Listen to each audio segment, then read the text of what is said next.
जय पाटील, अनिता गायकवाड, पृथ्वीराज बापू जाचक, संभाजी होळकर, इम्तियाज शिकिलकर, योगेश जगताप, नितीन शेंडे, किरण गुजर, प्रकाश चव्हाण, जगदीश पंजाबी, अनेक सहकारी आहेत. सर्व राष्ट्रवादी काँग्रेस पक्षाने उभे केलेले सन्माननीय उमेदवार, सर्व माझे जीवाभावाचे कार्यकर्ते, सर्व माझे बारामतीकर, माझ्या लाडक्या बहिणी, सर्व माझे पत्रकार मित्र, बंधू भगिनींनो आणि माझ्या तरुण मित्रांनो, यावेळेस पहिल्यांदाच एकदा असंच झालेलं होतं, मला साल आठवत नाही, परंतु त्यावेळेस पण नाही 91ला मी तुमचा सगळ्यांचा खासदारकीचा उमेदवार या नात्याने उभा राहिलो होतो.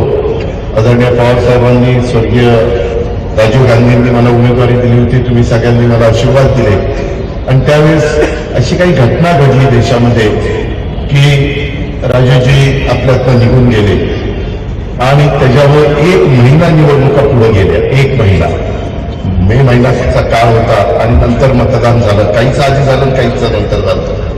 त्यावेळेस मला वाटतं 288 नगरपंचायत, नगर परिषद आणि नगरपालिकेच्या निवडणुका होत्या महाराष्ट्रामध्ये, चांद्यापासून बांद्यापर्यंत. परंतु ह्या निवडणुका होत असताना काहींचं मतदान झालं, काही जण कोर्टात गेल्यामुळं, कोर्टाने त्याच्याबद्दलचा निर्णय दिल्यामुळं ते मतदान आता उद्याच्या 20 तारखेला होणार आहे. आणि नंतर माझ्या माहितीप्रमाणे मागचा आणि झालेल्या निवडणुका आणि 18 दिवस पुढे गेलेल्या निवडणुका त्याचं सगळ्याचं मतमोजणी 21 तारखेला होणार आहे. अशा पद्धतीनं ही सगळी परिस्थिती आहे. एकंदरीतच मला आपल्याला सगळ्यांना सांगायचं आहे की मी नेहमी महाराष्ट्रामध्ये फिरत असताना सांगत असतो की बाबांनो, मी शिवशाहू फुले आंबेडकरांच्या विचारधारेने पुढे जाणारा एक कार्यकर्ता आहे. आम्ही सगळेजण राष्ट्रवादी काँग्रेस पक्षामध्ये काम करतो. त्या पक्षाची भूमिका देखील तीच आहे. पक्षाची ज्यावेळेस आदरणीय पवार साहेबांनी स्थापना केली 10 जून 1999 आहे, त्याही वेळेस सगळ्या दिग्गजांनी हाच विचार आणि ही भूमिका सर्वांच्या समोर मांडली. आणि त्याच्यानंतर गेले 26 वर्ष कसे चढ-उतार आले त्याचे आपण सगळेजण साक्षीदार आहोत. मी ज्यावेळेस शिवशाहू फुले आंबेडकरांच्या विचारावर चालणारा म्हणत असतो, त्यावेळेस स्वर्गीय यशवंतराव चव्हाण साहेबांनी जो आपल्याला बहुजन समाजाच्या कल्याणाचा वारसा दिला. आपल्या राज्यात, आपल्या देशात, आपल्या परिसरामध्ये अनेक जाती धर्माचे लोक पुढे गोविंदांनी राहतात. 67 पासूनचा थोडं बहुत मला माहिती आहे, कारण मी त्यावेळेस हायस्कूलमध्ये होतो, 3री का 4थीमध्ये. तेव्हापासून मी बघत आलेलं, कधी आपल्यामध्ये एकमेकाच्या जातीबद्दल, एकमेकाच्या धर्मामध्ये विरोध किंवा कुठेतरी दरी, कुठेतरी अंतर असं पडलेलं आपण कधी बघितलं नाही. आणि तशा पद्धतीनं आपल्या वडीलधाऱ्यांनी पण आपल्याला शिकवलं नाही आणि आपण पण ते कधी मनाला पण आपल्याला शिवत नाही. आपण सगळ्यांना बरोबर घेऊन जातो आणि हेच खरं बारामतीकरांचं कामाचे जे काही एकंदरीत पद्धत आहे, ती पद्धत आपल्याला सगळ्यांना आपलीशी वाटत असते. आज राष्ट्रवादी काँग्रेस पक्ष तसं बघितलं तर स्थापना झाल्यापासून वेगवेगळ्या भागामध्ये पोहोचवण्याचं काम आपण सगळ्यांनी केलेलं आहे. मी पण त्या ठिकाणी करतो. आता महानगरपालिकेच्याही निवडणुका जाहीर झालेल्या आहेत, त्याच्यानंतर जिल्हा परिषदेच्या निवडणुका होतील. स्थानिक स्वराज्य संस्थांच्या निवडणुकीच्या निमित्तानं आपल्या बारामतीमध्ये देखील अनेक सहकारी मित्रांनी उमेदवारी मागितलेली होती आणि ही उमेदवारी मागत असताना त्यावेळेस पहिल्यांदाच बरेच दिवसांनी 5 वर्षाकरता, जसं मागे आपण पौर्णिमा तावऱ्यांना 5 वर्षाच्या करता निवडून दिलेलं होतं, तशा पद्धतीनं त्यावेळेस देखील सर्वसाधारण जागेच्या करता आरक्षण निघालं आणि त्याच्यामध्ये 5 वर्षाच्या करता सर्वांशी चर्चा विनिमय करून सचिन सदाशिवराव सातव यांचं आपण नाव म्हणजे फायनल केलं. मी सगळ्यांशी बोलत असतो, मुलाखती घेत असतो, इतरही वेगवेगळ्या क्षेत्रातल्या मान्यवरांशी विचारत असतो. प्रत्येकाची मतांतर असू शकतात, पण बहुमताचा आदर करून त्याच्यामध्ये निर्णय घेत असतो. त्याच्यामध्ये दुसरी भावना ही माझ्यासारख्या कार्यकर्त्याच्या मनामध्ये कालही नव्हती, आजही नाही, उद्याही नसणार. त्याच्यातून आपले जे 20 प्रभाग आहेत, त्या 20 प्रभागामध्ये माझ्या माहितीप्रमाणे 19 प्रभागात 2-2 उमेदवार आहेत आणि जो 20वा प्रभाग आहे तिथं 3 आहेत. त्याच्यामुळे 41 हे आणि नगराध्यक्षाचा असे 42 उमेदवार आपल्याला निवडून द्यायचे. अनेक जणांनी नाराज झाले, दादा तुम्ही आम्हाला उमेदवारी दिली नाही, आम्ही पहिल्यापासून तुमच्या बरोबर आहे, पहिल्यापासून कुठेही आम्ही कमी पडलो नाही, 2-2 पिढ्या तुमच्या बरोबर आहे, 3-3 पिढ्या तुमच्या बरोबर आहे. परंतु मित्रांनो, जागा मर्यादित असताना मलाही वाटतं की कार्यकर्त्यांना अनेकांना संधी देता आली पाहिजे, वेगवेगळ्या घटकाला संधी देता आली पाहिजे, वेगवेगळ्या वयोगटातल्या माझ्या सहकाऱ्यांना संधी देता आली पाहिजे. आणि त्याच्यातून आपण देखील मला प्रतिसाद दिला, 8 जागा बिनविरोध आल्या आणि त्याच्याबद्दल ज्यांनी ज्यांनी उमेदवारी मागे घेतली त्या सर्व मान्यवरांना, सर्व माझ्या सहकाऱ्यांना, ज्यांनी ह्या 8 नगरसेवकांना बिनविरोध आणण्याच्या करता प्रयत्न केले, त्या सर्वांना मी मनापासून धन्यवाद देतो. ज्यांनी ज्यांनी उमेदवारी आज जो मागे घेतली त्यांनाही मी मनापासून धन्यवाद देतो, त्यांचे मनापासून आभार मानतो. मित्रांनो, आता ज्या निवडणुका होणार आहेत ते 41+8 अशा पद्धतीनं मला वाटतं 33 जागांच्यावर निवडणुका होणार आहेत. 2 मशीन प्रत्येकाला येणार आहे. पहिल्या मशीनमध्ये नगराध्यक्ष पदाचे उमेदवार आहेत, त्याच्यामध्ये सचिनच्या नावाच्या पुढं आपल्याला बटन दाबायचंय घड्याळाचं तिथलं, आणि बाकीच्या ठिकाणी दुसरं मशीन येणार आहे. तिथं प्रत्येक ठिकाणी 2-2 उमेदवार असतील, म्हणजे 2 ठिकाणी बटन दाबायची, प्रभाग क्रमांक 1 आणि प्रभाग क्रमांक अ आणि प्रभाग क्रमांक 1चं ब अशा पद्धतीनं ते सगळे बहुतेकांनी सांगितलं असेल. मध्ये गॅप पण खूप पडला. त्याच्यावर जो टेम्पो चढत गेलेला होता तोही टेम्पो 30 दिवस ठेवणं खूप कार्यकर्त्यांना पण, तसंच उमेदवारांना पण, उमेदवारांच्या समर्थकांना पण, संघटनेमध्ये काम करत असणाऱ्या कार्यकर्त्यांना पण अडचणीचं होतं. आणि ते बारामती नव्हे तर सगळीकडे झालं असं आपण सगळ्यांनी अनुभवलेलं आहे. माझी आपल्याला सगळ्यांना विनंती आहे, हे सगळं करत असताना मी आपल्याला सगळ्यांना एक आव्हान करणार आहे की तुम्ही मला 91 पासून संधी दिली, 91 पासून आजपर्यंत खासदार आणि आमदार तुम्ही लोकांनी केलं.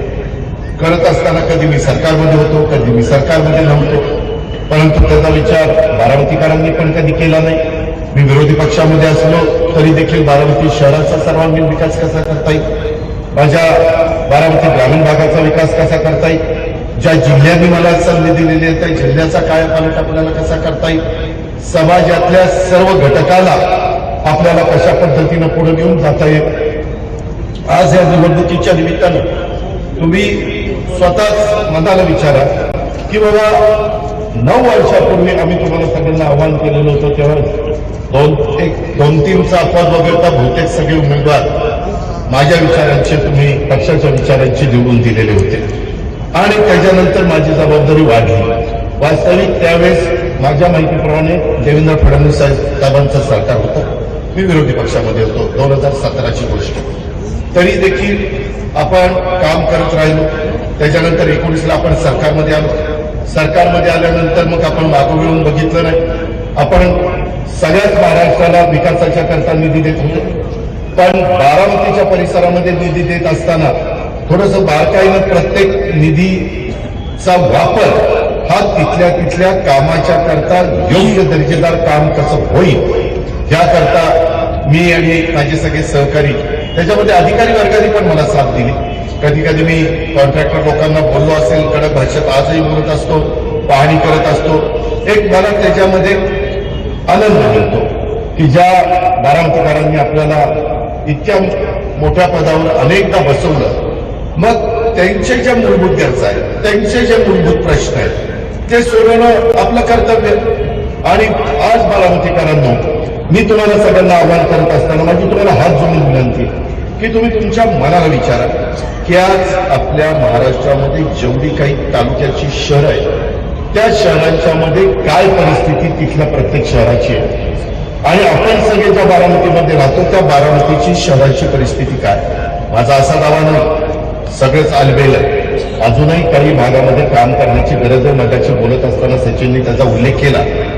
अजूनही काही ठिकाणी माझा गरीब वर्ग हा चांगल्या घरामध्ये जो राहायला पाहिजे, मग पंतप्रधान आवास योजना असेल किंवा इकॉनॉमी विकास सेक्शनच्या करता EWS त्याला आपण म्हणतो, त्याच्याबद्दल घरबांधणीचा कार्यक्रम असेल, त्याच्याकरता आम्ही नॉर्म्स बदललेले, त्याकरता जो भूमिहीन आहे त्याला सरकारची जमीन कशी उपलब्ध करून देता येईल, तिथं आपल्याला व्हर्टिकल कसं जाता येईल, म्हणजे उंच इमारत कशी बांधता येईल, याही पद्धतीचा प्रयत्न आपला चाललेला. मला अनेक अमरावतीकर भेटले तेव्हाही मी त्यांना म्हणालो, मी काय बोलतो की ज्यावेळेस बारामतीकर अनेक लोक वेगवेगळ्या मीडियाच्या सहकार्यांना सांगायचे नाही बाबा आम्ही अजित पवार जे उमेदवारी देतील त्यांचं बटन दाबणार आहे, त्यावेळेस माझे जे विरोधक आहेत त्यांचं ते काम आहे की चला आम्ही अमरावती टाकतो, मग त्या अमरावतीच्या गल्ली गोळात न्यायचं. बघा ही बारामती आणि ती बारामती फरक आहे का नाही? मी आहे ना, मी कुठं नाही म्हणतो, परंतु ते गल्ली गोळ दूर करण्याची ताकद हे अजित पवारांची. दुसरा कोणाचा घास नाही, पण त्यावेळेस तिथल्याही स्थानिकांनी मला मदत केली पाहिजे ना. जर तिथं असणारं मला वाटतं प्रतिभा नगरला लागून असणारं कुठलं नगर आहे? चंद्रबनी नगर. त्याच्यानंतर अमराई जिथं आम्ही अनेकदा वेगवेगळ्या पद्धतीचे खेळ खेळलो, ते सगळं पटांगण होतं. आपली जी सार्वजनिक विहीर आहे ती तिथला सगळा तो परिसर, या सगळ्या परिसरात किंवा आमचा मांगारुडी समाज राहतो तिथली एक सोसायटी, त्याच्यात पण आता इतक्या गोष्टी पुढे आलेल्या आहेत. मी आज तुम्हाला सगळ्यांना आवाहन करतो, जसं डॉक्टर बाबासाहेब आंबेडकर वसाहत ही एकेकाळी अक्षरशः अजीर्ण झाली होती, जीर्ण झालेली होती, कधी पडेल हे सांगता येत नव्हतं, इतकी जीर्ण झाली होती. परंतु ती आपण किती चांगल्या पद्धतीनं बांधली, तशाच पद्धतीचं अनुकरण आपल्याला करायचं. परंतु काही एका हाताने वाजत नाही, त्याच्यात कुणी राजकारण राहून नाही. मी पुढाकार घ्यायला तयार आहे, तुम्ही तिथं प्रतिसाद दिला पाहिजे. ज्यांच्या ऐकण्यामध्ये ती लोक आहेत त्याच्यामध्ये कारण असताना हे क्रेडिट अमक्याला जाईल आणि क्रेडिट तमक्याला जाईल हा विचार करू नका. ह्याच्यातून तिथं राहणाऱ्या गरीब माणसाला त्याचं कुटुंब व्यवस्थितपणे त्या घराचा फायदा घेऊन त्याचा संसार मार्गी लागेल, त्यांची मुलं बाळ चांगल्या पद्धतीने शिकतील, ही आपल्यासारख्याची भूमिका आहे. आणि म्हणून अनेक प्रकारच्या गोष्टी त्या बारामतीच्या परिसरामध्ये करण्याचा प्रयत्न मी आणि माझे सगळे सहकारी, माझ्या एकटा दुट्याचं काम नाही, त्याला सवंगडी पण असावं लागतात. मी उद्याच्याला बघत असताना सांगितलं ह्याची नोंद करून घ्या, पुढच्या ट्रिपला मी आल्यानंतर ज्यावेळेस मी राऊंडला येऊ त्यावेळेस हे गोष्टी मला तिथे दिसल्या पाहिजे, हे मी सतत सांगत असतो.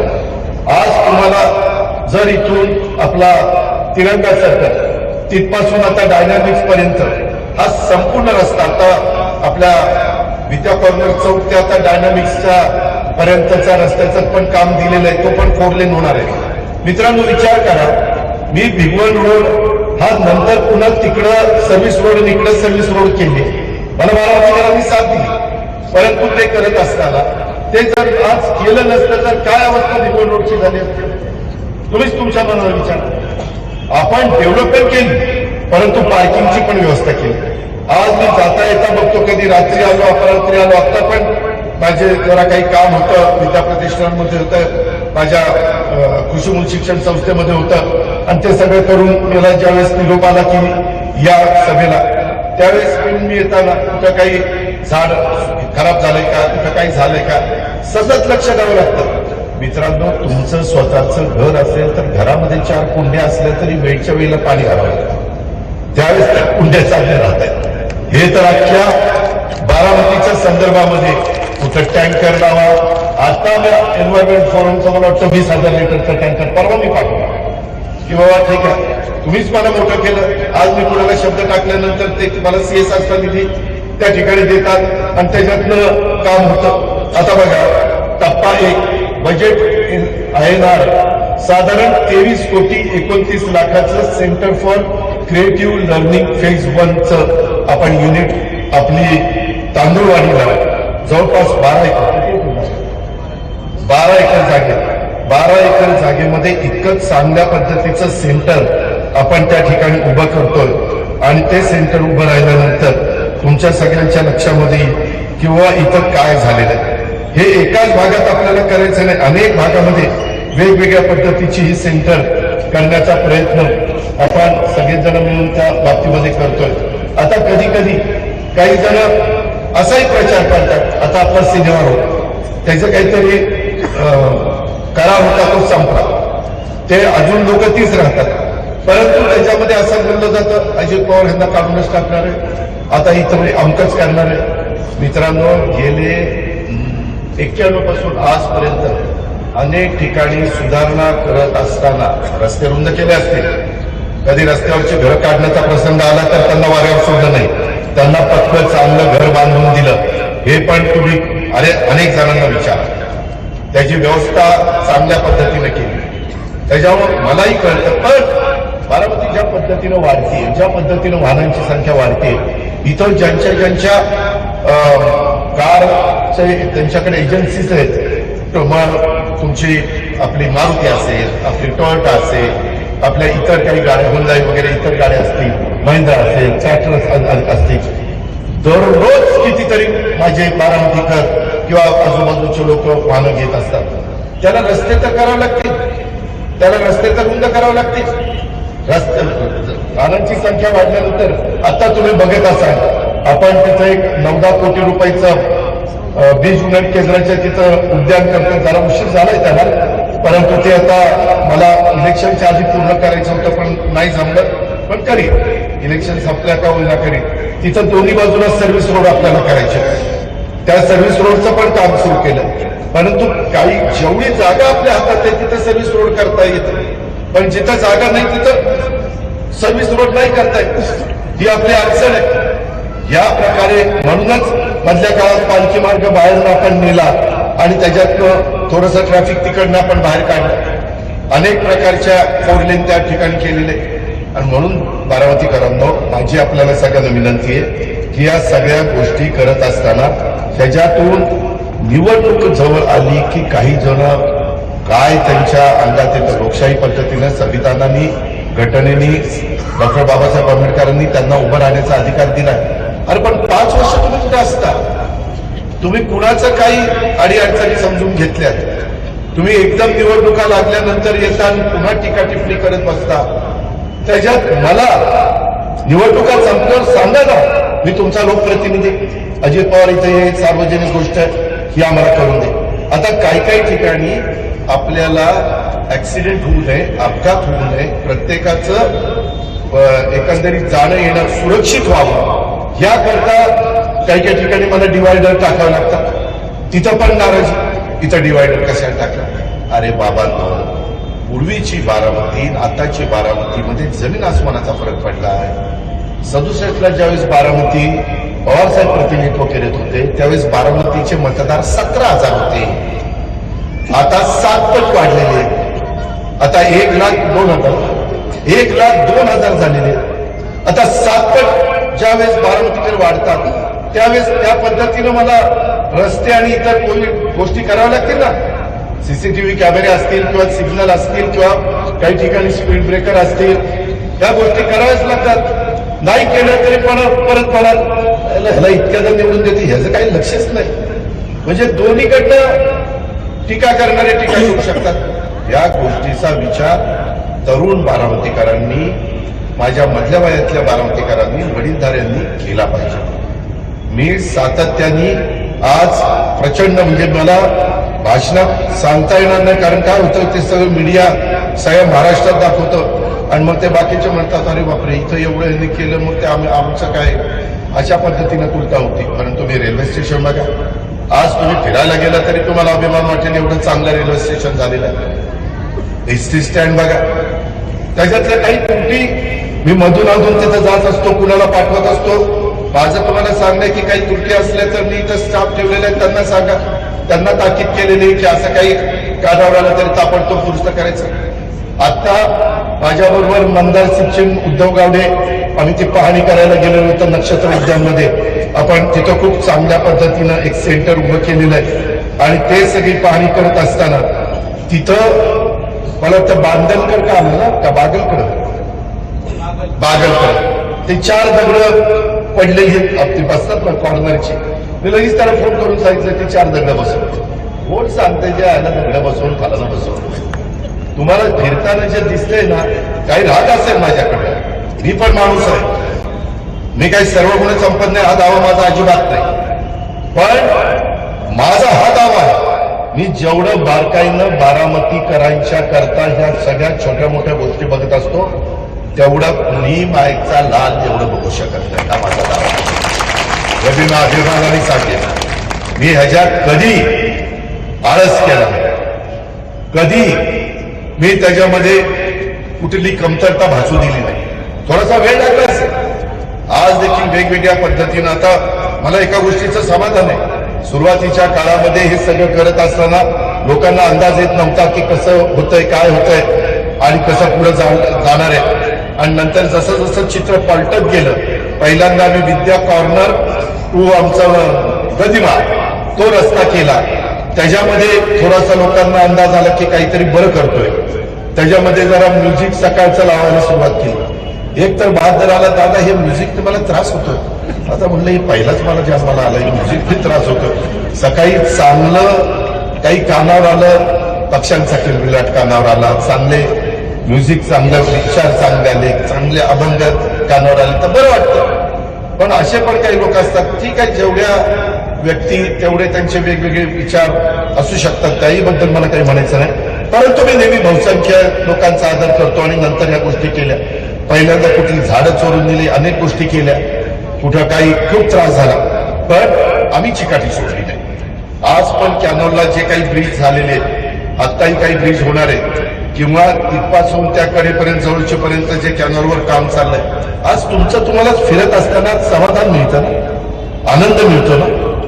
कुठं काही अजून घडत असेल तर आम्ही डिपार्टमेंटला सांगू की इथं जरा काही लोक चुकीचं वागतात, त्याच्यावर ऍक्शन घ्या, त्यांच्यावर कारवाई करा. शेवटी ही आपली सर्वांची बारामती आहे.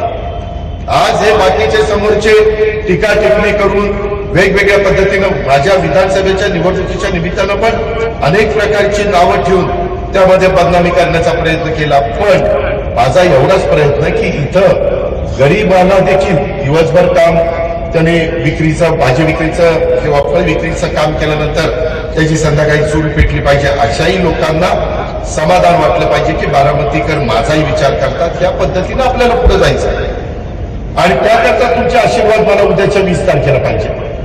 त्याकरता हे जे काही 41 उमेदवार दिलेले आहेत, त्याच्यातले 8 बिनविरोध सोडले तर 33 उमेदवार आहेत. त्या 33 उमेदवारांच्याकडं तुम्ही बघू नका, तुम्ही माझ्याकडे बघा. या बाकीच्या 41 लोकांकडे कसं काम करून घ्यायचं ती जबाबदारी माझी.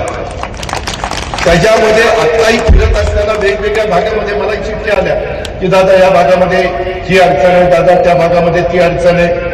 सोडू द्या, कुठं स्मशानभूमीची अडचण असेल, कुठं दोफनभूमीची अडचण असेल, कुठं उद्यानाची अडचण असेल, कुठं भाजी मंडईची अडचण असेल, कुठं आणखीन हॉटेल झोन करण्याच्या संदर्भातले प्रश्न असतील, कुठं पार्किंगची समस्या असेल, करू द्या. ते करण्याची क्षमता ही आम्ही उभ्या केलेल्या उमेदवारांच्या मध्ये का, तर मी त्यांच्या पाठीशी.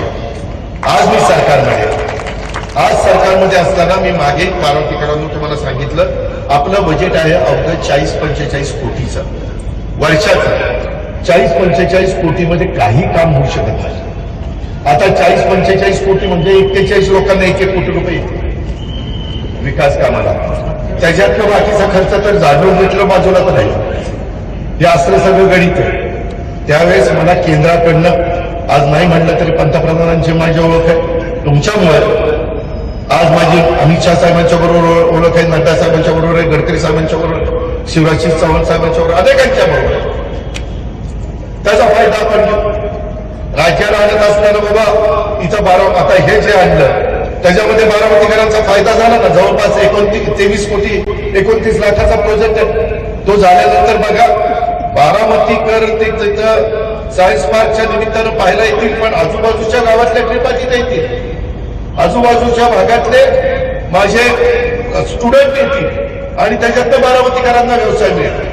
आता परवाच मी काल बाहेरकडे नलवडे आले होते की राजेंद्रांनी त्यांना पाठवलेलं होतं की आता आपलं ते कृषक असतं ना प्रदर्शन कृषीचं, अनेक महाराष्ट्रातले लोक येतात, काही लाख. आपण ते 3 दिवस करत होतो, पण यावेळेस 5 ते 7 दिवस करण्याचा आमचा सगळ्यांचा मानस आहे. मी गव्हर्नर साहेबांना इन्व्हिटेशन दिलं, ते आता बाहेर आहेत, परंतु ते आल्यानंतर त्यांना बोलवणार आहे, कारण त्यांनाही सेंद्रिय खताची खूप आवड आहे, शेतीची खूप आवड आहे.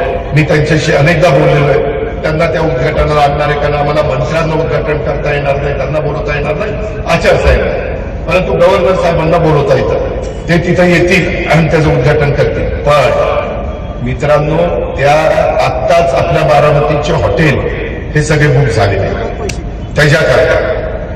हे तुम्ही काही काही म्हणत असाल की आम्हाला काय त्याचा उपयोग, त्याचा डायरेक्ट इनडायरेक्ट बारामतीची इकॉनॉमी वाढण्याच्या करता मदत होत असते. बाहेरचे लोक येत असतात, ते इथं राहत असतात, त्यांनी इथं बघितल्यानंतर ते त्यांच्या गावाकडे गेल्यानंतर सांगतात अरे जाऊन बघा तिथं याचा वापर खूप चांगला करतात, तिथं अशा पद्धतीनं दुधाचा व्यवसाय चालतो, अशा पद्धतीनं हॉर्टिकल्चर फ्लोरिकल्चरचं काम चालतं. हे आपल्याला करायचंय, त्याच्यातून बारामतीच्या परिसरामध्ये आर्थिक सुबत्ता यावी, हे त्याच्या पाठीमागचं मेन आपलं गणित आहे. उद्याच्याला बाजारपेठ त्याच्यातनं उठाव होतो. आज पुणे विद्येचं माहेरघर समजलं जातं, परंतु त्याचबरोबर आज आपलं बारामती देखील विद्येचं माहेरघर झालेलं आहे, हे आपण नाकारू शकत नाही. आणि त्याच्यात भर घालण्याचं काम कालच मी मध्ये बऱ्याच जणांना बोलत होतो.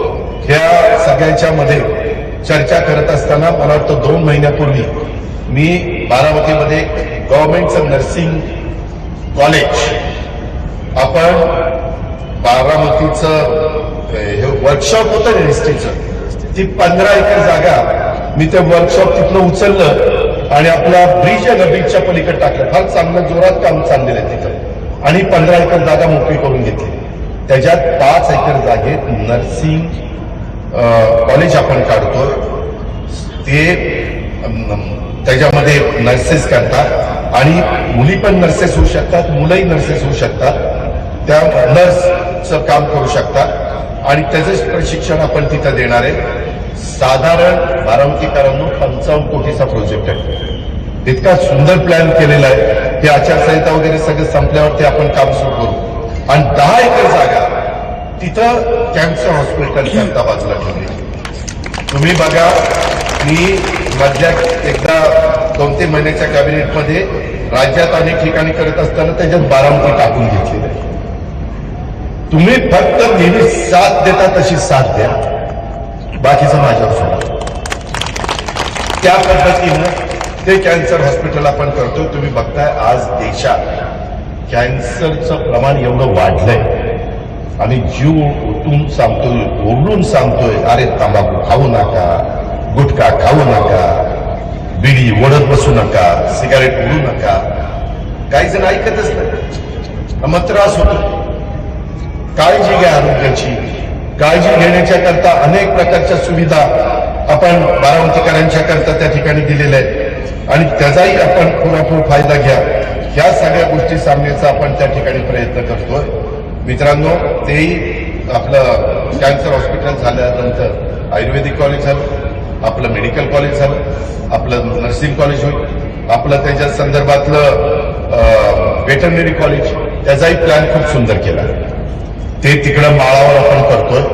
परंतु ते झाल्यानंतर तुम्ही पण कधीतरी तिथं फिरायला जा. जसं बीज उन्नयन केंद्र केलं ना, तिथं तर रोपवाटिका आहेच, परंतु फिरायला गेल्यानंतर अनेक जण ते रील काढतात, ते रील्स काढतात. मी परवा पण कुठून बारामतीत होतो, तर एक जण बहुतेक ती नववधू असेल, ती कपड सजून नटून थटून नवरा ती दोघांचं मस्तपैकी फोटो सेशन चाललेलं होतं. म्हटलं चला, हे जमावून झाले, सगळ्यांना आनंद मिळावा एवढीच माझ्यासारख्या कार्यकर्त्याची भावना आहे. फक्त त्याचा गैरवापर करू नका. हे सगळं आपल्या करताय. स्वच्छता तुम्ही ठेवा. आता स्वच्छता ठेवायला लागली, आता लोकांना सवय लागली. ती सवय आपल्याला पुढच्या पिढीला पण लावायची आणि मग बाकीचे पण म्हटल्यानंतर त्यांनाही हेवा वाटेल की बाबा हे कसं स्वच्छ ठेवू शकतात. या पद्धतीने आपल्याला पुढे जायचंय. मित्रांनो, आज बारामती येथे देशाच्या कानाकोपऱ्यातून आणि परदेशातून अनेक विद्यार्थिनी येतात, शिक्षणासाठी येतात. अहो, ते आल्यानंतर त्यांना जे दैनंदिन जीवनामध्ये लागतं ते ज्यांचं दुकान असतं त्याचा फायदा होतो ना. त्याच्यामुळे बारामतीची ओळख पुणे पाठोपाठ एक शैक्षणिक हब म्हणून झालेली आहे. भविष्यात तुम्ही लक्षात ठेवा, तुम्ही मला साथ द्या. माझे 41 ते 8 दिले, पण राहिलेल्या 33 उमेदवारांना निवडून द्या. मी आपल्या बारामतीकरांच्या करता IIT आणि IIM यासारख्या प्रतिष्ठित इन्स्टिट्यूट आणण्याच्या करता आपण माझं प्राधान्य असणार आहे. तुमची सगळ्यांची साथ हे एकटं दुकटं करू शकत नाही.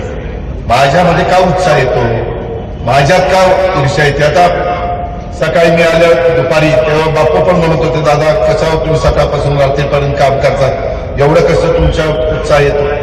तुम्ही ज्या पद्धतीनं मला साथ देता, कोण कुणाला देते.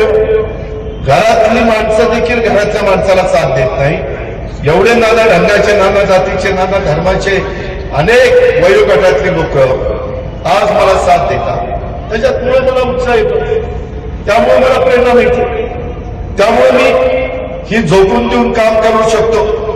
आज जसं मी medical college, ayurvedic college, veterinary college, TC college, माळेगावचं शैक्षणिक संकुल, शारदा नगरचं शैक्षणिक संकुल, विद्या प्रतिष्ठानचं शैक्षणिक संकुल, या सगळ्यामध्ये किती मुलं मुली शिकतात माहितीये. अजून पोद्दार बिद्दार बाकीच्यांची नावं घेतली नाही.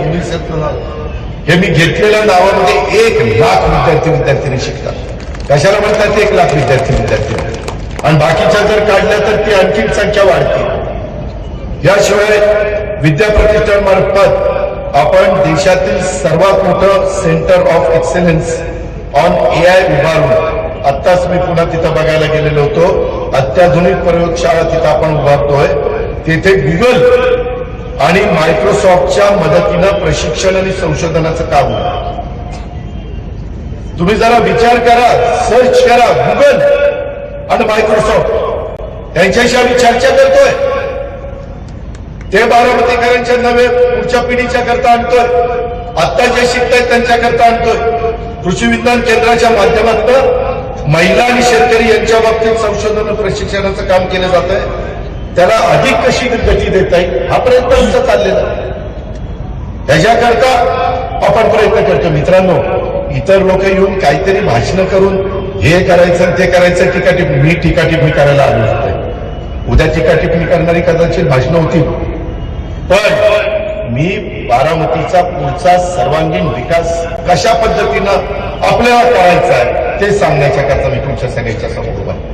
आणि दुसरं कोणी करू शकत नाही, दुसऱ्याचा ध्यास नाही, हे पण लक्षात ठेवा. त्याच्यामध्ये मला आपल्याला सगळ्यांना सांगायचंय, मायक्रोसॉफ्टच्या मदतीनं सिंगापूरच्या धर्तीवर आपल्या नगरपालिका मार्फत बारामती स्मार्ट व इनोव्हेशन सिटी म्हणून उदयाला आणण्याचा आमचा प्रयत्न आहे. AIचा वापर आपण कृषी विज्ञान केंद्रात केला. यंदा 500 कोटी रुपयाची तरतूद आम्ही केलेली. कारखाना पण मदत करतोय, आपली PDCC बँक मदत करते, इतर पण संस्था मदत करतात. लोकांनी आता तशा पद्धतीनं सुरुवात केलेली. ती सुरुवात करत असताना VSI त्याच्यामध्ये चांगल्या प्रकारची मदत केलेली. वसंतदादा शुगर इन्स्टिट्यूट, हे पवार साहेबांनी त्याच्यात लक्ष घातलंय, आम्ही सगळ्यांनी लक्ष घातलंय, सरकारने लक्ष घातलंय, ते केलं पाहिजे. AIचा वापर जग करायला लागलाय. आता इथं योगेश बसलाय, त्याच्यामध्ये आम्ही माळेगाव कारखान्यामध्ये AIचा वापर करतोय. त्याला 1 रुपया देखील आम्ही खर्च केला नाही. असणाऱ्या ओळखीमध्ये त्या मालकाला सांगितलं होतो, परदेशामध्ये त्यांनी काही कारखान्यामध्ये केलं. मी म्हणलं पहिलं माळेगावमध्ये करून दाखव, तिथं सक्सेस झालं तर पुढच्या वेळेस मग दुसरीकडे कुठं करायचं, त्याला आम्ही पैसे देऊ. त्याच्यातून योगेशला विचारा रिकव्हरीमध्ये फरक पडलाय की नाही. त्याच्यात इतकं बारकाईने सगळ्या गोष्टी चालल्यात. हे केलं पाहिजे. ते केल्याशिवाय आपले टोटल लॉसेस कमी होणार नाही, आपली रिकव्हरी वाढणार नाही, आपल्यातले जे लिकेजेस आहेत ते कमी होणार नाही. आणि ते तंत्रज्ञान विकसित झालं ना, ती आणण्याची आपल्या क्षमता आहे ना, ते आता मी पुढच्या टप्प्यात बारामती बँक, बारामती खरेदी विक्री संघ, बारामती दूध संघ आणि मार्केट कमिटी या 4 संस्थांना पण करतोय. आणि उद्याची निवडणूक झाल्यावर बारामती नगर परिषदेमध्ये देखील करणार आहे. इथं कुणाच्याही मनामध्ये आम्ही अजित पवारकडे बघून घड्याळाचं बटन दाबलं, परंतु इथं ठराविक लोकांचं चालतं असं मी होऊन देणार नाही, हा माझा शब्द आहे. त्यामध्ये सगळे मिळून प्रत्येकाचे, डॉक्टर असतील, वकील असतील, इंजिनियर असतील, वेगवेगळ्या क्षेत्रातले मान्यवर असतील, माझे व्यापारी असतील, माझे छोटे लघुउद्योजक असतील, माझे छोटे व्यवसायधारक असतील, अनेक प्रकारचे लोक इथे राहतात. काही नोकरदार असतील, त्यांच्या बघण्यात त्यांच्या ऐकण्यात जर कुठला काही प्रोजेक्ट आलेला असेल किंवा चांगलं काही असेल तर सांगा ना मला, मी ऐकायला तयार. मी त्याच्यामध्ये कुणाला लक्ष घालायला सांगेन आणि त्याच्यात आपण काय करू शकतो ते आपण करू. इथं प्रत्येकाला एक समाधानाचं जीवन जगता आलं पाहिजे. तो कुठल्याही जाती धर्माचा कुठल्याही वयोगटाचा असू द्या, या पद्धतीचं आपल्याला सगळ्यांना काम करायचंय.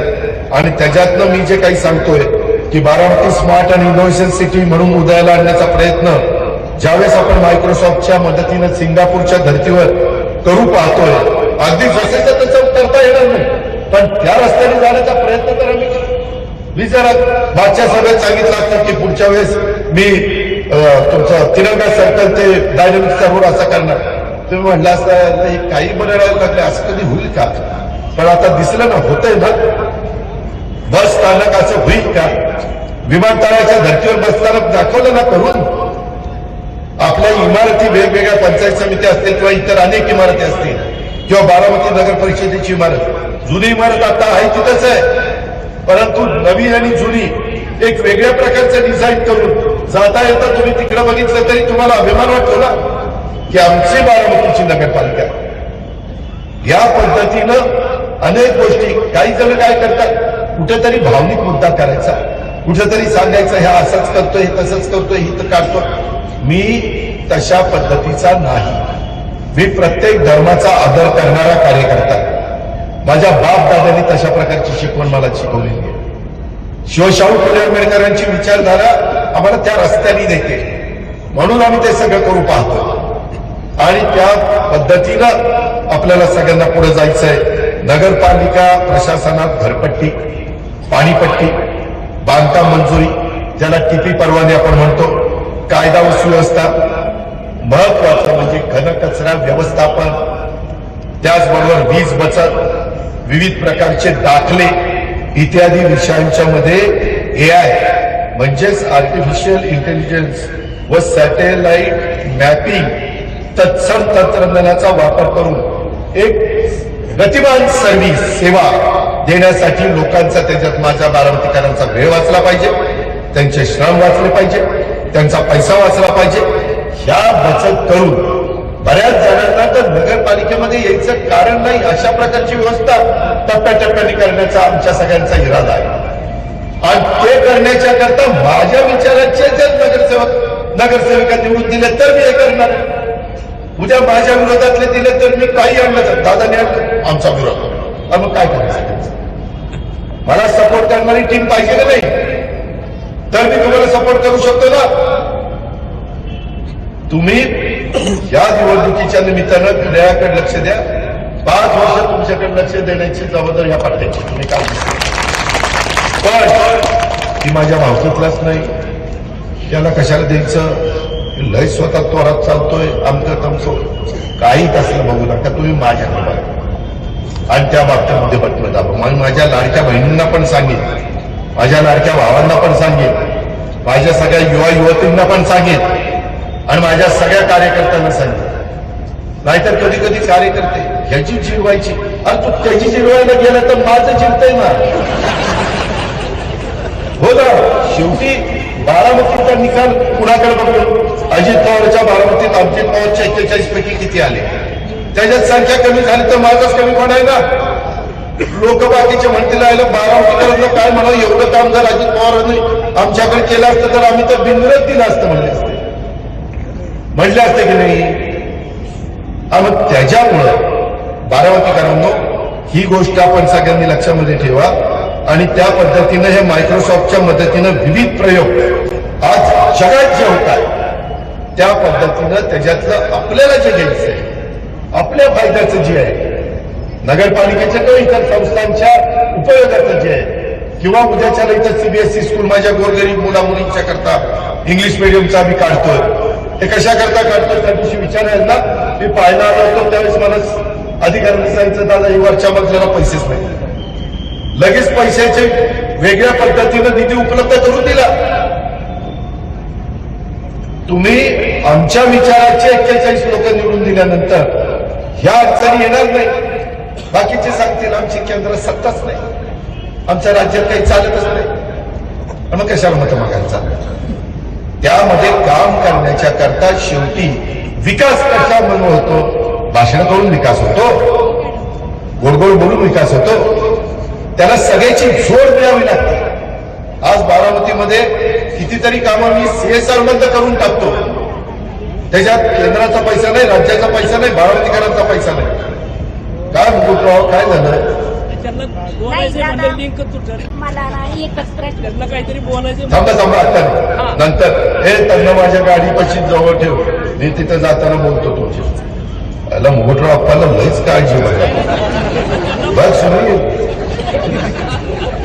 त्याच्यामध्ये माझं तुम्हाला सगळ्यांना विनंती आहे, बारामतीतील शिक्षण, आपल्या परिसरातले आरोग्य, पाणी, वीज पुरवठा, बांधकाम, शासकीय सुविधा, सार्वजनिक वाहतूक व्यवस्था, या सर्व अधिकाधिक लोकांच्याकडून ज्या सुविधांचा वापर होतो त्या टप्प्याटप्प्याने AI आणि इतर तंत्रज्ञानाचा वापर करून लोकांना त्याचा अधिकचा फायदा कसा करून देता येईल याचा प्रयत्न हा आम्हाला सगळ्यांना करायचा आहे.